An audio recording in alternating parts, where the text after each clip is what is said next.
Hello बच्चों। तो आज के थंबनेल को आप देख के समझ गए होंगे कि आज हम लोग चर्चा किस चीज के ऊपर करने वाले हैं। जी हाँ, how to start chemistry in class 10th with chapter 1। हम लोग चैप्टर 1 से कैसे केमिस्ट्री को स्टार्ट करेंगे क्लास 10th की, उस पर हम आज चर्चा करने वाले हैं। तो बिना किसी देरी के हम लोग वीडियो में आगे बढ़ते हैं। देखिए, जो बच्चे की केमिस्ट्री वीक है उनकी केमिस्ट्री आज के बाद अच्छी हो जाएगी, लेकिन जो मैं टर्म बताऊंगा, जो काम बताऊंगा, उसको आपको फॉलो करना पड़ेगा। तो देखिए, यहाँ पे बोर्ड पे आपको कुछ टर्म्स नए लिखे हुए दिख रहे होंगे जो हमें पढ़ने हैं क्लास 10 की केमिस्ट्री में। तो सबसे पहले अगर हम बात करें, टोटल 5 चैप्टर हमें केमिस्ट्री में पढ़ना है। Number 1 chemical reaction and equation, second acid base and salt, and third metals and non metals, और चौथा कार्बन एंड इट्स कंपाउंड, और पांचवा जो है वो क्लासिफिकेशन ऑफ पीरियोडिक टेबल है। 2 चैप्टर्स इसमें ऐसे हैं, दो नहीं ऐसे तो सारे चैप्टर्स बहुत ही इंपॉर्टेंट है जो बच्चे आगे जाके जेई नीट करने वाले, जेई का एग्जाम देने वाले हैं या नीट का एग्जाम देने वाले हैं, दोनों के लिए केमिस्ट्री के स्ट्रॉन्ग पॉइंट होगा। आपको ज्यादा स्कोरिंग, अगर हम बात करें 10th के बाद बच्चे क्या करते हैं, या तो आपके मेडिकल के लिए प्रिपरेशन करते हैं या फिर इंजीनियरिंग के लिए प्रिपरेशन करते हैं, तो दोनों में केमिस्ट्री का जो वेटेज है वो बहुत ज्यादा है, और आपका यही एक ऐसा सब्जेक्ट है जो स्कोरिंग बढ़िया आपको देगा। तो फिलहाल उतना हम टेंशन नहीं लेते, अभी हम क्लास 10th में अपनी केमिस्ट्री कैसे अच्छी कर सकते हैं इसके ऊपर बात करते हैं, क्योंकि बहुत सारे बच्चों का केमिस्ट्री जो है वो क्लास 9th में वीक रहा होगा। एक छोटा सा पॉइंट है, अगर जिसका जिसका वीक है आप कमेंट करके हमें बता सकते हैं, उनकी केमिस्ट्री मैं गारंटी देता हूँ बहुत बढ़िया हो जाएगी। तो देखिए, सबसे पहला चैप्टर जो हमें यहाँ पढ़ना है, स्टार्ट करना है, वो केमिकल रिएक्शन एंड इक्वेशन से करना है। तो देखिए, इसमें इस वीडियो में अगर मैं बात करूं तो इसमें आपको 20 डेज के अप्रोक्स टाइम देना है। ये बहुत ज्यादा समय होता है, 20 डेज जो मैं बता रहा हूं ये बहुत ज्यादा समय है, इतना आपको तो देने ही नहीं है, लेकिन फिर भी मैं आपको एक मैक्सिमम टाइम दे रहा हूं, इससे ज्यादा आपको काम नहीं करना है। अगर मैं बात करूं, आज का ये वीडियो जो है वो आपको 5 अप्रैल को रिकॉर्ड हो रहा है, तो आज आपको तो ये वीडियो मिल जाएगा। तो आप मान के चलो कि आपको 25 अप्रैल तक ये पूरे चैप्टर को खत्म कर लेने हैं। इसको केमिकल रिएक्शन एंड इक्वेशन को 25 अप्रैल, बहुत बड़ा टाइम है। क्यों इतना बड़ा टाइम मैं दे रहा हूं, क्योंकि देखिए आपका ये बेसिक वाला चैप्टर है, सबसे फर्स्ट चैप्टर ऐसा है जिसमें आपको बहुत सारे कॉन्सेप्ट को बनाने पड़ेंगे, समझने पड़ेंगे, और साथ ही इसमें बहुत सारा काम भी है जो आगे जाके आपको बहुत फायदा देने वाला है। उसके बाद अगर हम बात करें एसिड एंड बेस सॉल्ट की, ये सबसे कोर्स, सबसे मजबूत चैप्टर ये बोलिए जो आपको आगे जाके क्या करेगा, बहुत हेल्प करेगा, बहुत ही ज्यादा हेल्प करेगा किसी भी तरह के रिएक्शंस को लिखने समझने में। तो इसका यूज भी बहुत ज्यादा हम लोग आगे जाके करने वाले हैं। तो यहाँ पे देखिए, इसके लिए आपको 1 मंथ देने पड़ेंगे। तो 1 मंथ देंगे मतलब मई तक हमारा ये दोनों चैप्टर खत्म हो जाना चाहिए, ठीक है। ऐसे बाकी के जो 3 चैप्टर्स है उसके बारे में हम चर्चा आगे करेंगे, पहले हम इसके बारे में और इसके बारे में समझ लेते हैं, ठीक है। अब सिलेबस जैसा आएगा उस तरीके से फिर मैं वीडियो को अपडेट करूंगा कि पहले कौन से चैप्टर पढ़ने हैं या नहीं पढ़ने हैं। तो पहले अगर हम लोग समझे केमिकल रिएक्शन एंड इक्वेशन की अगर बात करें, तो इस तरीके से हमें 20 डेज में खत्म करना है। तो 20 डेज का एक टाइम टेबल होना चाहिए कि किस तरीके से हम लोग खत्म करेंगे इसे, ठीक है। तो देखिए, जो भी वीडियोस हैं वो सारे आपको, जैसे फर्स्ट चैप्टर की अगर हम बात करें, केमिकल रिएक्शन एंड इक्वेशन से स्टार्ट कर रहे हैं, तो पहला चैप्टर का अगर हम बात करें तो टोटल वीडियो जो है वो आपको डिस्क्रिप्शन बॉक्स में मिल जाएगा। पार्ट बाय पार्ट हमने वीडियो को बना रखा है। तो सबसे पहले अगर आप बात करें तो केमिकल रिएक्शन एंड इक्वेशन को पढ़ने का तरीका यह है कि आप एनसीईआरटी के बुक को फॉलो करें, पूरी तरीके से एनसीईआरटी को फॉलो करें। उसके अलावा कोई भी बुक आपको अभी फिलहाल यूज नहीं करना है।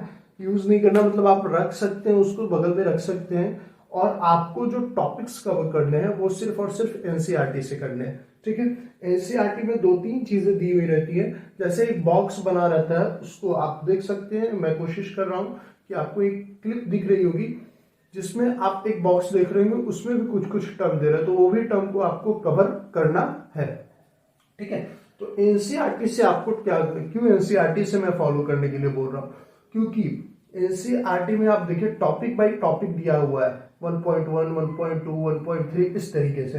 तो आप डेली का अपना एक पैटर्न बना लीजिए कि हमें 3 से 4 तक टॉपिक्स आज कवर करने हैं, ठीक है। जैसे आप केमिकल रिएक्शन एंड इक्वेशन को स्टार्ट करिए तो आप कवर करिए कि हमको केमिकल रिएक्शन एंड इक्वेशन को भी पढ़ना है, एक्टिविटी तो 100% करनी है, और साथ ही types of reaction first chapter का हमको फर्स्ट डे खत्म कर लेना है। उसी तरीके से अगर हम बात करें, देखिए क्या क्या पढ़ने हैं आपको। अगर हम बात करें फर्स्ट में तो केमिकल रिएक्शन और उससे रिलेटेड इक्वेशंस के बारे में पढ़ना है। केमिकल रिएक्शन एंड इक्वेशन, इसका वीडियो आपको डिस्क्रिप्शन बॉक्स में मिल जाएगा। पहला पार्ट हमारा यही है कि आप केमिकल रिएक्शन को जानेंगे क्या होता है, और उससे रिलेटेड हम लोग कुछ रिएक्शन को लिखना सीखते हैं, ठीक है, जिसको हम केमिकल इक्वेशन भी बोलते हैं। सेकेंड थिंग हम लोग बात करेंगे टाइप्स ऑफ रिएक्शन, जिसमें हम लोग लगभग 5 से 6 ऐसे रिएक्शन पढ़ेंगे जो हमें आगे यूज होगा, जिसमें combination reaction, decomposition reaction, displacement reaction, double displacement reaction, इस तरीके से है। तीसरी पार्ट हम इसी में एक बैलेंसिंग करना सीखेंगे, रिएक्शन को कैसे बैलेंसिंग किया जाता है, बैलेंसिंग, ठीक है। आपने पढ़ा होगा masses can neither be created and nor be destroyed, तो वो चीज इसमें यूज होती है बैलेंसिंग में। और इसका जो मेथड है, बहुत सारा मेथड है, मैंने 2 मेथड से आपको बताया है, एक ऑक्सीडेशन नंबर जो क्लास 11 में पढ़नी है, और एक हमारा जो बहुत ही फेमस है हीट एंड ट्रायल मेथड। दोनों की वीडियो आपको डिस्क्रिप्शन बॉक्स में मिल जाएगी, आप वहां से जाके देख सकते हैं, ठीक है। और चौथा जो आपका टर्म है वो रेडॉक्स रिएक्शन के बारे में पढ़ना है, जिसका यूज आप क्लास 11 में एक नया चैप्टर है रेडॉक्स रिएक्शन, उसमें आपको डिटेल में ये सारा चीज पढ़ना होगा। तो देखिए मैंने यहाँ पे लगभग 4 टर्म में आपको बांटा है वीडियो को, तो वीडियो तो आपको 7 से 8 मिल जाएंगे, लेकिन आप यहाँ पे देखेंगे तो आपको भी एक पैटर्न बनाना है, दूसरे के पैटर्न से आप काम नहीं कर सकते। हम लोग सिर्फ थोड़ा बहुत कोशिश करेंगे कि आपको किस तरीके से स्टार्टिंग करनी है। और देखिए मैंने 20 दिन का समय लिया है, तो आप 4-4 दिन भी एक टॉपिक पे देंगे तो आपका बहुत ही इजीली कॉन्सेप्ट बन जाएगा।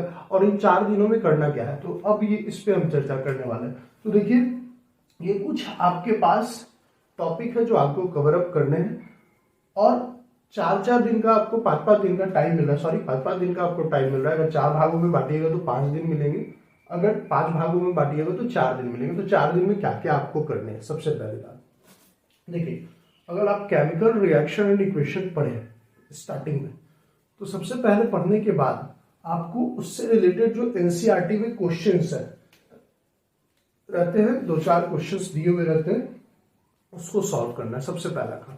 उससे भी पहला क्या काम करना है कि अगर आप केमिकल रिएक्शन के बारे में पढ़ें तो केमिकल रिएक्शन होता क्या है वो चीज़ों को समझना। दूसरी बात, उससे रिलेटेड चीज़ों को नोट्स आपको बना लेने हैं, ठीक है, और वो आप एनसीईआरटी से बहुत इजीली कर सकते हैं, ठीक है।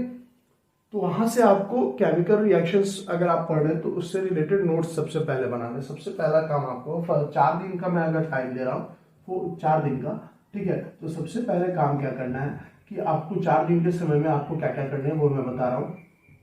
नंबर 1 थिंग कि आपको नोट्स प्रिपेयर करना है, जितने टॉपिक्स आप पढ़ोगे उतने का नोट्स प्रिपेयर करना है फर्स्ट डे, ठीक है। और सेकेंड डे भी उसका रिवाइज करोगे, साथ ही एनसीईआरटी से क्वेश्चंस करोगे, साथ ही क्या करना है, रिवाइज करना है, ठीक है। उतने टॉपिक को आगे नहीं बढ़ना है, हमारे पास बहुत टाइम है, बहुत ज्यादा टाइम है, तो अभी आपको एकदम रिलैक्स वे में सारा चीज करना है। तो नोट्स सबसे पहले तो नोट्स बना ले। सेकेंड थिंग आपको उसी नोट्स को रिवाइज करना है, जो बुक आप पढ़ रहे हो उसको अंडरलाइन जो आपने किया है उसको आपको समझना है, रिवाइज करना है, साथ ही क्वेश्चंस एनसीईआरटी में जो दिए हुए हैं उसको करना है, ठीक है। प्रेफरेंस अभी यूज नहीं करना है, साइड बुक आपको अभी फिलहाल यूज नहीं करना है, ठीक है। सेकेंड थिंग, तो आप जब नोट्स लिए रिवाइज करिएगा, साथ ही क्वेश्चन जो एनसीईआरटी में उसको सॉल्व करिएगा। थर्ड थिंग, इसके बाद आप जितने टॉपिक आपने एनसीईआरटी से कवर अप किए उतने ही टॉपिक्स आपको साइड बुक से भी कवर करने हैं, ठीक है। और कुछ पॉइंट्स आपको दिखेंगे, जैसे मैंने बात की थी एनसीईआरटी की, कि एनसीईआरटी में जो बॉक्स वाला पैटर्न होता है, एनसीईआरटी में एक्टिविटी होते हैं। थर्ड डे का मैं बता रहा हूँ, थर्ड डे का ये काम करना है। फर्स्ट डे आपको नोट्स बनाने हैं सिर्फ, और ज्यादा कुछ नहीं करना है। आप कोशिश करिए कि नोट्स में ज्यादा से ज्यादा मैं पॉइंट निकालूं, तो नोट्स बनाने हैं। सेकेंड दिन उसको रिवाइज करना है, क्वेश्चन इन एनसीईआरटी जो है उसको सॉल्व करने। थर्ड दिन साइड बुक को उठाना है। साइड बुक में आप जो एक्टिविटीज भी, अगर एनसीईआरटी में भी एक्टिविटीज होती है तो उसको भी आप साथ में काम करोगे, ठीक है। और साइड बुक से आपका ये जो भी पॉइंट्स आपको मिलता है उसको भी आप कवर अप करोगे। फोर्थ दिन जो सबसे लास्ट दिन होगा उसमें क्या करना है, तो देखिए प्रीवियस ईयर के सैंपल पेपर होंगे, प्रीवियस ईयर के सैंपल पेपर होंगे, ठीक है।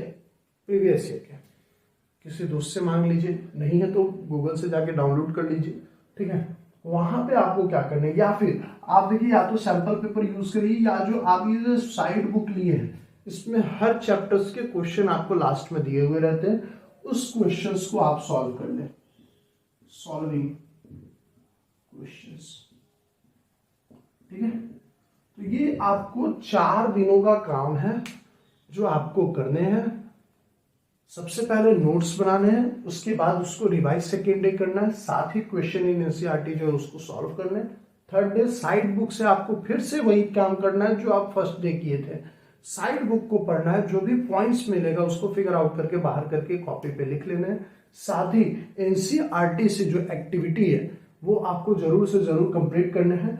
और सैंपल पेपर या फिर जो साइड बुक में क्वेश्चंस दिए हुए रहते हैं उसको पक्का 100% सॉल्व करना है। आप एग्जाम की बुक खोलिएगा, एक बड़ा सा आपको क्वेश्चन का बॉक्स दिखेगा, लगभग आपको 60 से 70 क्वेश्चन एक चैप्टर में रहते हैं, वो सारे क्वेश्चन को टैकल करना है, सारे, ठीक है। लेकिन जो टॉपिक से मिलेंगे उसी टॉपिक से, क्योंकि 4-4 दिन हम हर टॉपिक पे दे रहे हैं। अच्छा, जरूरी नहीं है, जो बच्चे 2 दिन में कंप्लीट कर सकते हैं वो 2 दिन में करिए। क्यों? क्योंकि एसिड बेस एंड सॉल्ट बहुत बड़ा चैप्टर है, उसमें जितना कम समय हम यहाँ देंगे उतना ही ज्यादा समय हम एसिड एंड बेस में देंगे। तो बहुत अच्छा chapter acid base salt, concept build है, उसको आपको अच्छे से पढ़ना है और समझना है। तो यहाँ आप देख रहे हैं कि 25 अप्रैल तक हमें फर्स्ट चैप्टर खत्म करना है। तो देखिए फर्स्ट चैप्टर का मैंने बता दिया कैसे आपको करना है, सारे का जो लिंक है वो डिस्क्रिप्शन बॉक्स में मिल जाएगा, वहां से जाइए और आप सारे वीडियोस को पार्ट बाय पार्ट करके देख सकते हैं। और अगर कोई भी कमी अगर आपको लग रही है तो आप हमें कमेंट करके बता सकते हैं कि सर हमें ये प्रॉब्लम हो रहा है, थोड़ा सा और कुछ बताइए, तो मैं कोशिश करूंगा कि आपको वीडियो जल्दी से जल्दी प्रोवाइड कर सकूं। तो अगर वीडियो पसंद आया, आपको वीडियो पसंद आ रहा है तो प्लीज लाइक करिए हमारे चैनल को, साथ ही सब्सक्राइब करिए, और वीडियो को देखने के लिए बहुत बहुत आपका धन्यवाद।